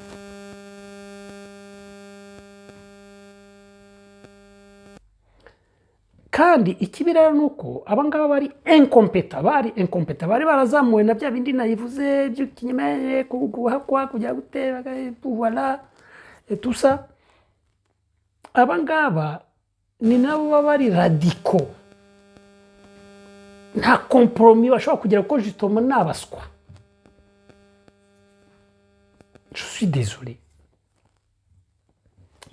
n'iki kiganiro nabaye obligé nyine yo kujya kukireba barimo banezerera bya Kongo ndabicamo très rapidement ko ikiganiro cyatinze ntacyo muzakireba inshuro zingahe nk'umunyamakuru yabaje Celestin Nsengiyumva najya mbabwire ari mu bantu babandi bavuga ngo kimurmure à l'oreille du président urabyumva wa muntu wahoranaga na perezida Habyarimana nkaho ari umugore kuko yari umutraducteur we buryo umutraducteur wawe yari n'umuntu wize n'iki byose aba ari n'umujyanama wawe ko wabishaka utabishaka ari umubwira uti se ibi bintu urabivuga iki agatanga sona vini iki byose kandi ukayikoresha ufata ingemezo uretse n'ibyo yabaye attaché d'ambassade yari attaché de conseil d'ambassade auprès ya nyine ya Ethiopie na Union africaine nyaka diplomate de haut niveau naho kandi ari muri iyo poste umva ni poste stratégique nyine Union Africaine ya Ethiopie kubera ko ambasaderi we yari Ndagijimana nyine udakomoka mu Rukiga nyine wakomokaga muri Nduga y'Epfo ibyo Nduga irareje nyine mu Cyangugu Mushi uyu akaba yakomokaga ibyumba nyine byita Rukiga ubu niwe wari Kaganga niwe bacaga umuziko ariko bifunctiona ko bifunctiona uyu niwe nyine iyo Habyarimana yatelefonaga yatelefonaga uyu ko ari umukiga tubivuge byo donc niyerekaga ari umuntu bahungu uyu nguyu yabaye nyamurabizi yabaye maneko ukomeye muri Rwasire arangije aba imyaka 20 yose premier conseil d'ambassade i Kampala imyaka 20 uyu nawe urumva inkotanyi byo zarwana n'iki byose niwe ruri yonde Habyarimana yahamagara akamuse mbifatemo ntebe bimeze bite wamugiraga inama kuko nyine Kanyarusha kubera ko uyu nyine bahunga yaranarongoye umushirukazi mwene wa Habyarimana urumva ubwo ambassadeur Kanyarusha nawe yari umutako uyu ni wari Kaganga wabyo ko niwe ubwo bizeraga kurusha Kanyarusha ibintu nk'ibyo ndabo bari bakomeye bamubaza bati bamubaje nk'ubu nta nubwo ndi burebe byose ko byari grave ariko ari nka bamubaje bati Aloys Simunga akamubaza ati se ko Angola yavuze ngo izohereza ingabo yarangiza ikongeraho yuko ngo zitazarwana bari bazohereje abantu bavuga ko zizarwana iki none Angola buti abategetsi ba Angola bavuga ko ingabo zabo zitazajya kurwana ahubwo zizajya kunegosiya na M23 kugerageza kwaplika les accords tusa Celeste mu gusubiza nk'umuntu w'umusisenguzi nyine donc ngo bari banditseho nyine ngo abatumirwa dufite hano ngo intambara ngo igiye u Rwanda rwateje kuri Kongo ngo igiye kujya akadomo deja urabyumva ngo kubera ko ngo inararibonye ngo abashakashatsi n'inararibonye muri geopolitique ngo no muri diplomasi ngo twatumiye hano ngo bagiye kutubwira ngo ibishyashya birimo noneho rero Celestin aravuga ngo ari serieux cyane ko aravuga ngo Angola ngo izarwana ubona nyine Aloys abaye un peu mbese avuga ati ubwo ari bubivuze buriya nyine birageze bari mu kuntu ati bati gutese Celestin ati buriya harimo clause yo kurwana ati nubwo bavuze ngo ntibazarwana ariko buriya harimo clause yo kurwana tu mu byo bumvikanye ngo harimo clause yo kurwana ngo buriya irimo none bivanye atavuga ati clause narayibonye ati nuko wenda bashaka kwigisha ariko nyirayibonye ngo buriya ngo irimo urabyumva none mu kubyara argument aravuga ati bohereje ati bazohereza batayo ati kandi batayo nyine avuga ibintu technique bya gisirikare ko za kompanyi zize batayo avuga intwaro ngo bagomba kuzaba bafite ngo zahize ngo intoya ngo n'ibya rutura ngo bazaba bafite ngo niko ngo kompanyi ngo batayo ngo ibigize ngo rero ngo bazarwana ukibaza uranyuza nk'ibyo ngo ngo arasisinguye tikiriza kubera nyine iriya posture yari afite nyine urabona umusaza ufite ibyo byose navuze haruguru kera muri regime ya kera abaturage baba babyumva cyangwa se abantu batajijutse cyane bahita bavuga tubwavuze ati Angola izarwana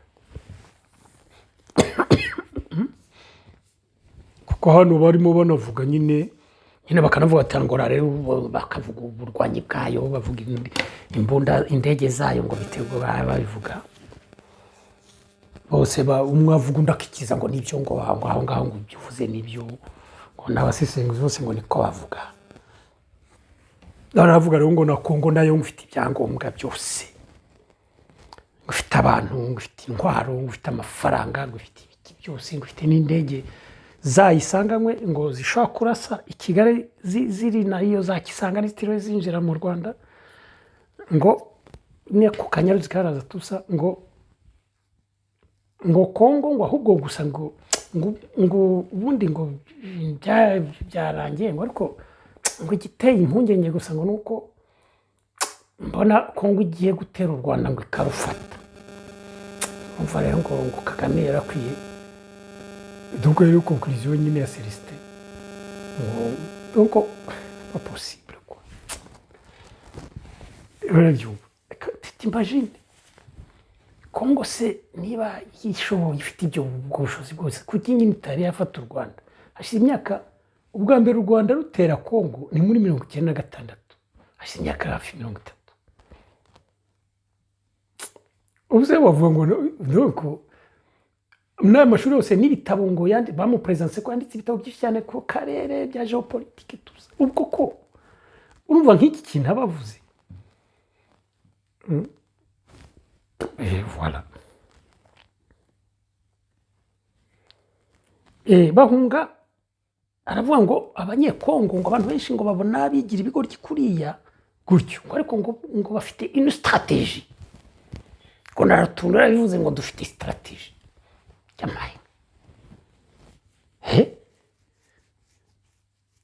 iyo stratégie niyo yivugiye ariyo gusa ngo bafite stratégie none akanavuga ngo Angola ngo na South Africa uyu ni bahunga Angola ngo na South Africa ngo kubera ko ngo bacuruzanya cyane ngo na Kongo ngo ntibashobora kwemera yuko Kongo ngo yatsindwa ngo ntibashobora kwemera ko ngo yaba barikanize ibintu nk'ibyo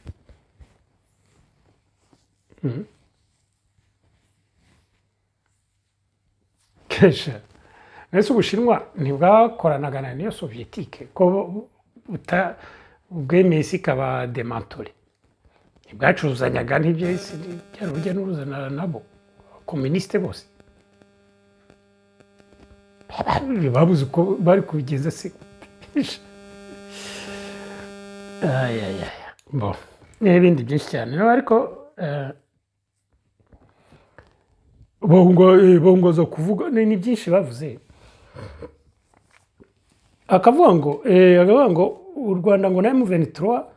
ngo ntacyo barwanira ngo niyo mpamvu bazanatsindwa ya ntambara ngo ntacyo barwanira ngo ariko ngo abanyekongo ngo barwanira souveraineté y'igihugu cyabo imagine buriya kuko urebye hariya kuri iriya tere bariya abatutsi ba Masisi ba Makenga n'abandi bihariye bavukiye n'abasekuruza aho n'ibiki byose bose buriya nibo badafite icyo barwanira noneho ababantu muri Bandundu akaba bafite icyo barwanira hariya muri Kivu iyo nk'ibyo binura urabyumva kesha noneho baza no kuvuga no haro y'isimbwa no yarabashyushyaga nyine akavuga ngo nibyo akanaseka cyane yavuga ko nyine u Rwanda rwafashwe byarangiye noneho simungaza kuvuga ngo u Rwanda ngo Kongo ngo bateye muri 1996 ngo ntabwo ari yindi ngo yarevuriwe ngo abaturage ngo abaturage ngo bashyizeho leta yabo ngo kandi nayo ngo irabumvira ngo bagakorana ngo abaturage nibo bafashe ngo mwangacucu ibintu nk'ibyo ngo ngo bazatsinda ngo bakibaza ese ariko ibyo n'abahunga nyine yavuze ngo impamvu ngo mumwe mu mpamvu nyinshi ngo zatuma Kongo itsinda ngo nuko ngo regime ya Kongo ngo iri démocratique ngo nyine wigeraje n'u Rwanda tusa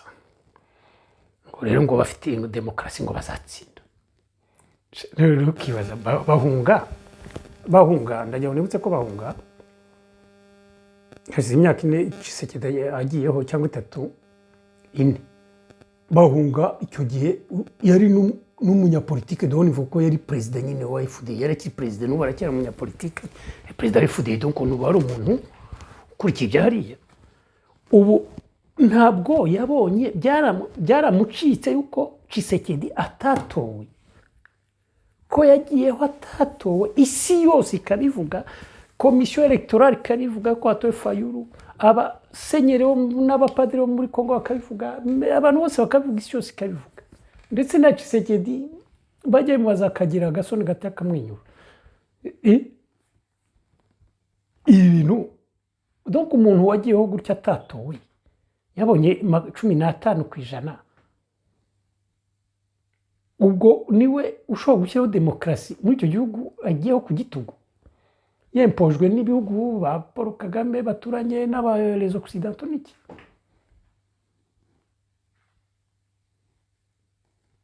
ubu se muri Kongo abantu bose birirwa basakuza bavuga ko regime nyine ari cyuka yuko ari akazu k'abaruba n'iki byose n'amabandi yavuye i Buruseli yabanaga na Tshisekedi hano matonge tusa ibyo ntabwo bahunga bikurikira ubwo iyo regime ni demokarasi gutya ngo narabiza akavuga ngo abaturage ngo bishyireho leta yabo ngo nayo gwirabumva kishe c'est pas possible niba mbari donc ibere nibyo mvuga ese ntabwo bavuga kamemu yuko batinyuka kwifuta de la guerre du monde comme ça nuko baba babibona gutya nibyo navuga ko harimo incompétence notoire ibi byo nuko rero baguma inyuma iyo noneho aho kujya byangaje baguma kwa kundi bakiropriya kwa kundi bakademisiona aho kugira ngo noneho biyangaje kandi biyangaje muri ubu buryo avec une incompétence pareille Celestin ngo muri Kongo ngo intambara ya Kagame ngo yakrengwe niyo sacré ngo abanyekongo bose ngo Tshisekedi kubera ko yavuze ngo mva so débarrasser do Kagame ngo ngo bazamwe débarrasser ibintu nk'ibyo kwa arabizi yageze hano aradusetsa twese ngo abanyamerika ngo n'abafaransa ngo na Union Européenne na ONU ngo n'ibiki byose ngo bahaye uburenganzira Tshisekedi ngo baramubwiye ngo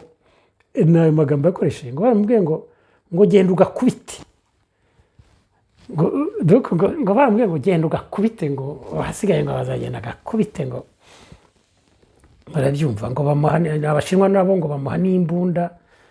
ngo Tshisekedi ngo yafashe icyemezo cyo kutavogerwa naho kibaza igihe bamubwiye ngo agakubite impamvu atagakubita bikakuyobera impamvu c'est pas possible je vois mon ami urabyumva sha ibi ngibi bakavuga biriya ntuza Putine yahawe mandat d'arrêt bahita bavuga ngo buriya Kagame nawe ngo agiye kuyihabwa ngo donc ari une conséquence mécanique donc niko bo babivugaga bavuga ko kuva Putin nawe mandat d'arrêt ubona Kagame arayihabwa kuko nawe yateye Kongo donc c'est mécanique hari n'uwavuze phrase ni Celestin ngo ntabwo bashobora gufatira mandat d'arrêt Putin ngo ntibayifatire Kagame ngo yongera ngo ntibishoboka ngo we ngo nibyo bigiye kukurikiraho ukibaza ubu se ni ukutamenya uko isi fonctionne kuvuga ngo automatiquement ngo ubwo bakoze bazakora biriya ubu se ko batari bafatira mandat d'arrêt Netanyahu ni kangahe Netanyahu atera Syria n'ejo yarasiyo n'ubu ndimo tuvuga arimo kurasa muri Syria hari n'igihe agenda akarasa no muri Iran kandi akabyasima muri Liban akarasa ni kangahe se atera muri bande de Gaza n'ubu turimo tuvuga n'ubu arimo kuhatera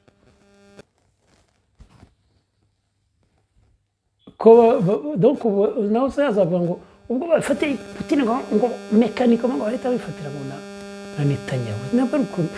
pas possible asha abanyamerika bateye muri Iraq kandi nyuma binamenyekana yuko babeshyaga ko ko bayiteye ari ikinyoma. Ubu se Celestin aravuga ko ubwo babifatiye Putin nabo barahita bagifatira George Bush. Aracyariho W bateyeho bica abantu baruta abo Putin yeshe yarimo kwica muri Ukraine, basenya Iraq kugeza ntizongera no kwirorova kugeza igihe zashira. Ubu se ko batabaye nose igifonctionna kuri isi, c'est le rapport de force muri za relation internationale. Ibi ngibi nk'umudiplomate, nk'umuntu wanditse ibitabo ku mageopolitique, ngo umushakashatsi yaragomba kuba bizi kundusha, ariko ni incompétent. Voilà. Akanavuga ngo mu Rwanda ni byinshi barangije nyine bakonkurira bavuga ko basezera ku ngoma ya Paul Kagame nyine, ahubwo bavuga ngo yavuze ngo ahubwo ngo ni ukwitegura, ngo ko ngo afite ngo ngubu ikibazo cyo kwibaza ngo suko Kagame agiye kuvuga ngo ikibazo ni ukuntu ngo azavaho hatabaye imvururu, ngo nabyo bituma ibihugu bimwe na bimwe bibigendamo gahoro, ngo hatabaye imvururu nk'izabaye muri 94, ngo ahubwo ni ukwitegura ukuntu tuzabijera justement, ngo batangiye conclusion nyine. Urabyumva?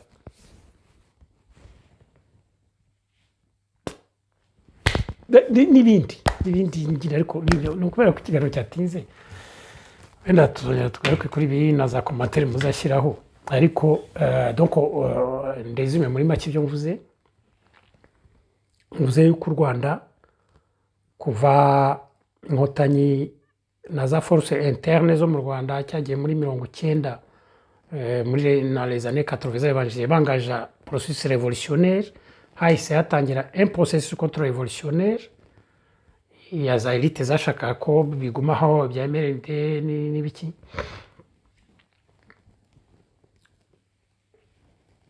Noneho izo processus zombi zikreya un chaos révolutionnaire igikomeza kugeza ubu. Ibyo ngibyo, iyo chaos révolutionnaire, kubera ko idetermina ntuza explosion sociétale, abantu les valeurs bageneragaho bakaba perdu, bagatakara, bakagira bate, bakagira n'ubwoba kubera violence etc, bakiyangwasa, byatumye abantu bagira uburyo bitwara, bamwe bakitwara uko nasobanuye comment les élites zitwaye zigikomeza no kwitwara des deux côtés. Mvuga comment les élites, la canaille, abonise la canaille, ibice bibiri bitwaye kandi bagikomeza kwitwara. Noneho nishimira yuko hari des élites muri ya démission généralisée des élites, nko nayivuze, habonekamo abaza kamemu bakajya ku isoko kubera ko abaturage barabakeneye, n'igihe les élites justement zikenewe. Ariko nka deplora yuko kugeza ubu ngubu ibyo mbona ari muri za elite hari kuza abari incompétent, bari barabonye za promotion sociale kubera izindi mpamvu zitari compétence, aribo barimo bi-exprime hano hanze. Nkasaba yuko les élites compétentes byaba mu ba révolutionnaire hariya kwa Perezida Kagame, haba mu ba contre-révolutionnaire, nabo bahaguruka baki-exprima kugira ngo turebe uko twasohoka muri ikawo révolutionnaire post-révolutionnaire tukiyamburubamo depuis mu myaka 35 ishize. Nibyo nsaba abo nibajya imbere no mu Rwanda nyine, kuko murabona ubu ngubu bafata nk'umuntu nyine justement akanaye uyu baherutse gufunga Bamporiki, bavuga ko nyine yicukurira imisarane, mwabonye n'umuhungu très intelligent, ufite ubwenge bwa kimeza buteye ubwoba, umwartiste n'iki byose, nawe yirotuvye nyine avuga ati iyi ni fenêtre de tir, amenya uko abyifatamo iki byose. iyo tuvari ariko ibyo bamuhaye yabikoze nk'uko ari ibyo ntitwaze tuvuga nk'uko hano hanze mu kanyiko abikora uko ameze mu mayira akabikora uko ameze simbizi noza Kayumba Rugema akabikora uko ameze buri wese akabikora uko bameze urabyumva abandi murabizi ko icyo ndagize ni ukuvuga ngo igihe kirageze yuko les meilleurs de notre société bigaragaza aho bishe inyuma iyo ngiyo bakamenya nabo gufata risque niko konyine igihugu cy'u Rwanda kizabona za solution kuri za problématique majeure zihari zitajya zibaborde kubera incompetence cyangwa zibaborde nyine uko nguko bameze la problématique iyi ngiyi bita ethnique la problématique de la viabilité socio-économique ya kariya gahugu la non viabilité je veux dire urabyumva izo uko ari ebyiri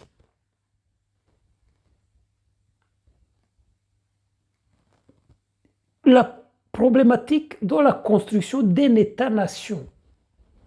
y'u Rwanda ibyo byose ntabwo bizashoboka duhora dushyira imbere ou la canaille ou les élites incompétentes s'il vous plaît urabyumva kandekera aha ngaha ubwo murakoze nawe utaha murakabaho